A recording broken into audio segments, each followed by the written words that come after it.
Welcome to our YouTube video series on corporate business law. My name is Christopher Neufeld of Neufeld Legal, and in this particular video, we will be looking at the corporate law concept of securities.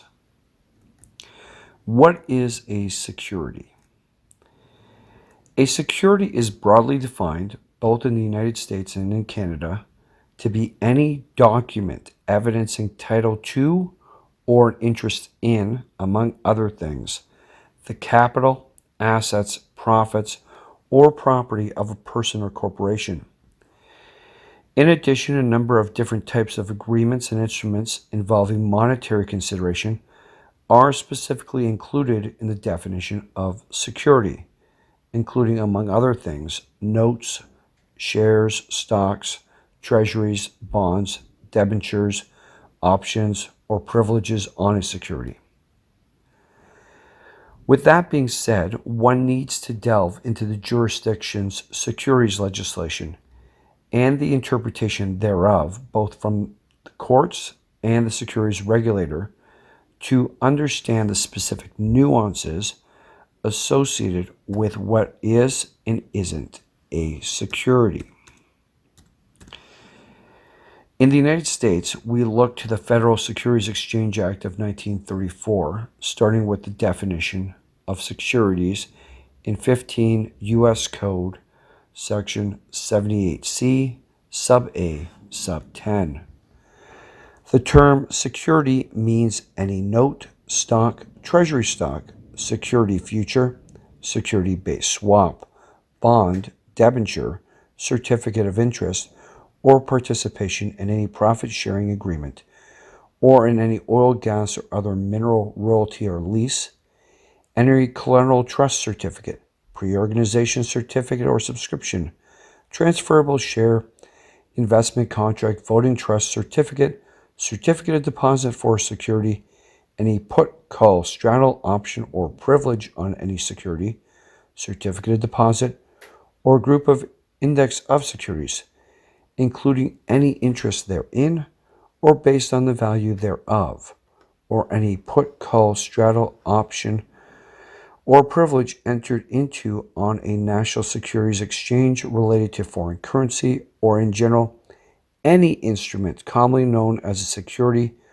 or any certificate of interest or participation in, temporary or interim certificate for, receipt for, or warrant or right to subscribe to, or purchase any of the foregoing, but shall not include currency or any note, draft, bill of exchange, or banker's acceptance, which has a maturity at the time of issuance of not exceeding 9 months, exclusive of days of grace, or any renewal thereof, the maturity of which is likewise limited. In Canada, we look at the applicable provincial securities legislation, such as the Alberta Securities Act, starting with the definition of a security at the very outset of the legislation. Thus, in Section 1, Paragraph G, securities include 1. Any document, instrument, or writing commonly known as a security. 2. Any document constituting evidence of title to or interest in the capital, assets, property, profits, earnings, or royalties of any person or company. 3.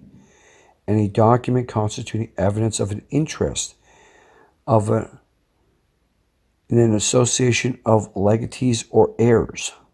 4.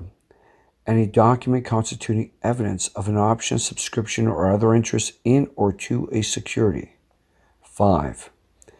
Any bond, debenture, note, or other evidence of indebtedness, share, stock, unit certificate, participation certificate, certificate of share or interest, pre-organization certificate, or subscription other than A, contract of insurance issued by an insurance company, or B, an evidence of deposit issued by a financial institution. 6. Any agreement under which the interest of the purchaser is valued for purposes of conversion or surrender by reference to the value of a proportionate interest in a specified portfolio of assets, other than the contract issued by an insurance company, that provides for payment at maturity of an amount of not less than 3/4 of the premiums paid by the purchaser for a benefit payable at maturity. 7. Any agreement under which money received will be repaid or treated as a subscription to shares, stock, units, or interest at the option of the recipient or of any person or company. 8. Any certificate or share or interest in a trust, estate, or association. 9. Any profit-sharing agreement or certificate. 10. Any certificate of interest in an oil, natural gas, or mining lease, claim, or royalty voting trust certificate. 11. Any oil or gas, natural gas, royalties or leases, or fractional or other interests in them. 12. Any collateral trust certificate. 13. Any income or annuity contract not issued by an insurance company. 14. Any investment contract. 15. Any document constituting evidence of an interest in a scholarship or educational plan or trust. 16. A derivative or class of derivatives designated to be a security pursuant to an order made under Section 10. Whether or not any of them relate to an issuer or proposed issuer, but does not include anything designated not to be a security pursuant to an order under Section 10, or a security or class of securities prescribed not to be a security. Thus, we see that the definitions for securities are exceedingly broad and encompass an extensive array of financial instruments, making it very important to analyze the particular instrument and the attendant documentation to ascertain whether or not it is in fact a security in that particular jurisdiction. And we must not only look at the legislation, but the interpretation of that legislation specific to the jurisdiction and its application and understanding in the context of what is being provided.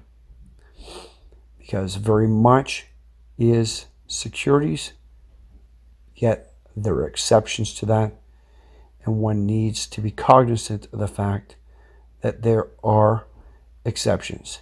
Even though limited, securities are not all such financial documents. Thank you.